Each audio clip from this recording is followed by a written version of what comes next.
Ben, Sergeant Bergdahl's release seems to bring about many mixed emotions on the subject from all angles. And it's especially interesting to hear from our local veterans and active duty soldiers. I talked with two from the area and each had slightly different views. When we sign up for the service, we take an oath to honor and defend our country until death, if necessary. That's the general consensus among the veterans and current soldiers. Many of them say they believe Sergeant Bergdahl is a deserter. The Pentagon's 2010 investigation into Sergeant Bergdahl's 2009 disappearance from his unit in Afghanistan concluded as such. But for the past 5 years of his captivity, the U.S. government pursued negotiations with terrorists in order to get Bergdahl back. As it is from what I have read, 5 years is more than enough punishment of being a POW.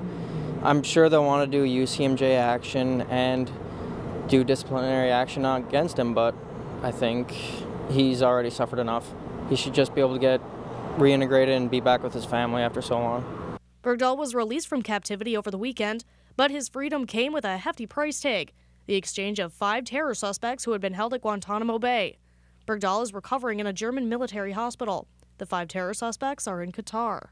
We know going in that we're not going to barter. The United States is not going to barter for you as a hostage. We do not succumb to terrorism.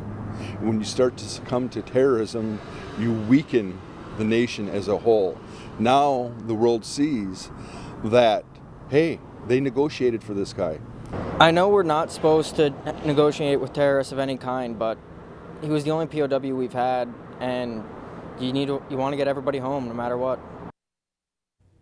Controversy has come up now surrounding the president's decision to go ahead with the 5 terror suspects' release. Congress says the president didn't give the required 30-day notice.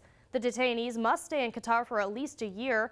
This was part of the exchange deal that was negotiated with assistance of the government of Qatar. Meanwhile, lawmakers are holding hearings on the case.